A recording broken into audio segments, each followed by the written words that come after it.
Hello, everyone. Today I want to talk about the concept of sacred space. Now, what do you mean by space? Outer space? No. I'm talking about the fact that we as humans are spatial creatures. We tend to live in a reality of spatial specificity. And that's why, and this seems like something so obvious that it seems almost absurd to make a video about it. But it's important to keep these things in mind because sometimes we just don't take advantage of the fact that this is a natural human instinct when we're interacting with God. Help you understand this. Last week we talked about the difference between sacred and the common, and how something that's sacred is set apart for use in our interaction with the divine, specifically in our interaction with God. Something that's sacred, like sacred space, sacred time, sacred offices, these things are set apart for divine use. Well, space that is sacred is space that has been designated for our interaction with God that's different from, say, the common space. We've set it apart, and that helps facilitate our interaction with God in a unique way. God understands this throughout the sacred literature, throughout history, throughout all cultures see this, and the Bible is no different, that God condescends to the human need for spatial specificity by interacting with us in a localized fashion. So we see sacred space embedded all throughout sacred literature, and also throughout all the Holy Scriptures, the Christian scriptures of Hebrew Bible and the New Testament as well. And you see this all embedded throughout, and so specifically as it tends to take four different forms. There's geographic sacred space, environmental, topographic, and architectural. Now, geographic sacred space, that tends to be something where you think about a holy land or a promised land, something where God interacted with us over there in a manner that's different than how he does here. Now, we see examples where God goes and finds people that are not in the Holy Land at the time, all the while knowing that they would love to interact with him in their land. But say, for example, when the Israelites, ancient Jews are in captivity, people like Daniel and Esther, and they're thinking about how I can't wait to be back where the temple is built and back in God's promised land. That's where they want to interact with them. But he still finds them there anyway. But nevertheless, there's this idea of geographic sacred space where I interact with God different there than I do anywhere else. There's environmental sacred space. You see this in all throughout cultures where where elements of the natural world come together, tend to create what's our anthropologists refer to as a liminal space, or a place where the barrier between the human and the spiritual is rather thin. Or in that liminal space, you'll tend to see archaeologically, you'll see ritual sites where along riverbanks or along in a seashore where the water meets the land, or where different elements of the creation occur, where, say, up to the edge of a forest or a great plain. And so that's environmental sacred space.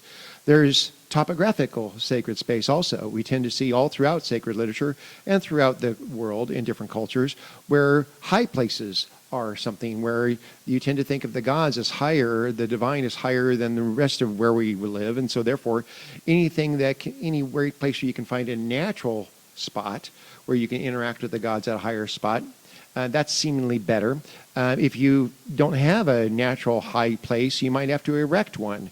And that's sometimes where certain pyramids, certain structures are built specifically for interacting with gods at the top of those spaces. You see this even reflected in how Moses interacts with God at the top of Mount Sinai. And that's that natural human tendency to interact with God differently at the top of a mountain or at a high place than anywhere else. But I think specifically you have to keep in mind architectural sacred space, where the architectural and structural decisions were made to really make that space different than that one, where the common space is outside and the sacred space is inside, where you move from the outside to the inside. And those architectural design decisions are helping to facilitate your mind in your walk of reverence from the outside to the inside, where you go from being where business as usual taking place outside to, as you go inward into the structure, you're called to a greater sense of reverence, where you're interacting with God even closer. You see this in the Old Testament temple of, say, the outer court and then a holy place, and they have what's called the Holy of Holies, or the most holy place. All of these things wind up being reflected later on in Christian architecture and worship. There's no difference between what was in the Old Testament and the New. It's simply the fact that Jesus fulfills those. And so all those instincts are simply natural, and they carry forward, where you have this architectural decisions to help facilitate your mind for more greater reverence, greater intimacy with God from the outside coming in. Again, it's a natural human instinct because we see this across cultures. I've excavated myself in other places that weren't Christian at all, but they still had the same architectural instincts for going from the outside to the inside in that march of sacred space. Architecturally going from the common area, common activities, common concerns of life into that place of reverence, in that place of interacting with what was the divine as they figured it out as they thought of it at the time. Nevertheless, all those same human instincts apply for Christian worship.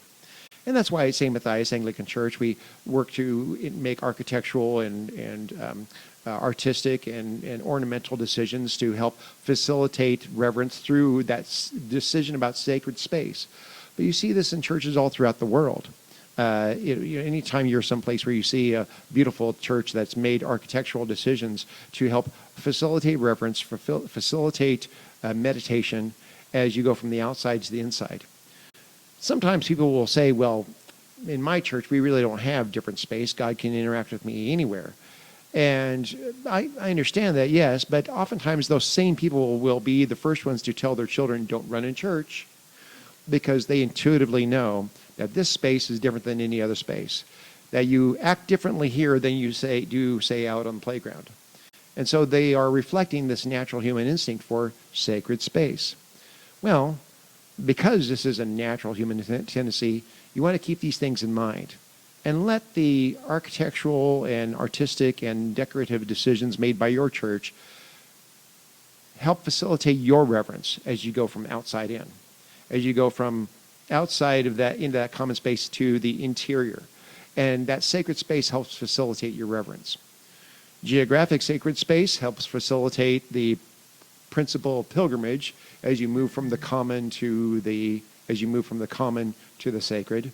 Well, architectural sacred space has a small microcosm of pilgrimage as you go from the outside inward.